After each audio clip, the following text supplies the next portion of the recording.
you are fat, but not in the way most people make that word mean. I don't mean that. For one, you are fat in terms of each cell in your body, the way they communicate, the way things pass in and out of every single cell you have. That mechanism, that process has to involve fat. Okay, so by definition, or by definition, I guess, every cell in your body needs fat. It needs fat. Okay, so it's not necessarily that having fat in your diet, in your nutrition, is a bad thing, because your body needs it. That's why we've evolved to eat food, to be able to digest and absorb fat and deliver it to the right cells in our body.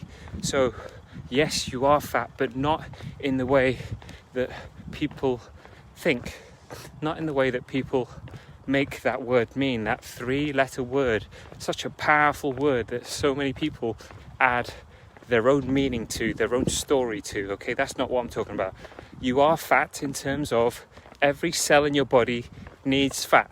Okay, every cell in your body needs fat, and especially in women, we have the reproductive system that needs fat, definitely needs fat. Okay, and that is why women tend to hold on to more fat than males do, because of the reproductive system. Okay, but in terms of the fat and the cells, it then comes down to looking at the quality of the fats that you're putting in, and quality in terms of how it becomes a part of you, because it becomes a part of your every cell. So if you're giving it shitty fats, like really highly processed manufactured fats, guess what?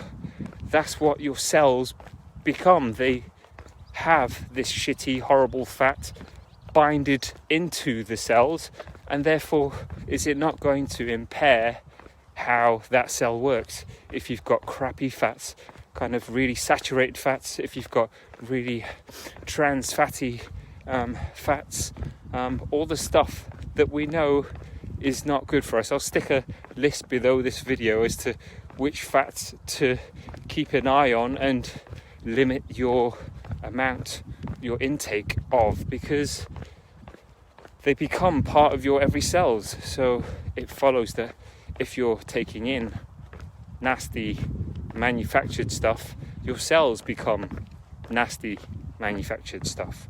All right, so fats aren't the enemy here. It's the poor fats, it's the low quality fats, it's the fats that you get in so many foods nowadays as a cheap substitute to the higher quality fats. So read the label, get used to reading the label, make note of what you're actually putting in the body. Excuse me. Because those fats, they're not only going to be part of every cell, they're going to impact so many different systems in the body, because the cells ultimately make up your whole body. Your whole body is then, if it's filled up with crappy fats, you're going to feel crap, right? Yes, you can get your calories from your fats, carbs and protein, and if you look at where your fats are coming from, if you improve that even just by 1%, it's going to make a great long-term difference to your own health, because you're improving the quality of what is going in. So one, are you even aware of the majority of the sources of fats that you have in your diet, or are you unbeknownst? Are you totally unaware? Because yes, it comes down to your nutrition, comes down to one, looking at the proportions, the quantities, the numbers, but also looking at the quality. And fats have such a massive impact.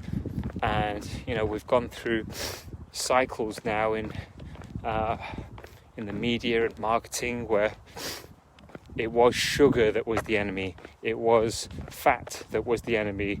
If you believe everything that you read and listen and hear and see, you would end up not eating anything. But make a educated decision for yourself. Like, find the right sources of information. Don't believe everything you hear purely because it's in the Sun, in the tabloid, in the press. Okay, make sure that it's an informed decision based on research that you've seen by medics, by journals, by, you know, well respected sources of information, as opposed to something that someone's written purely to get your attention. Fats aren't bad, it's the kind of fats, it's the type of fats that are bad.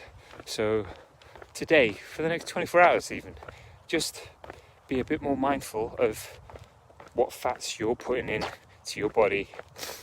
Maybe if you want to take the step further, gauge what kinds of fats you're getting. Measure how much fat you're getting and what types of fats you're getting as well. Alright, so have a good look at your fats. You are fat, but not in the way that most people make that word mean. Okay?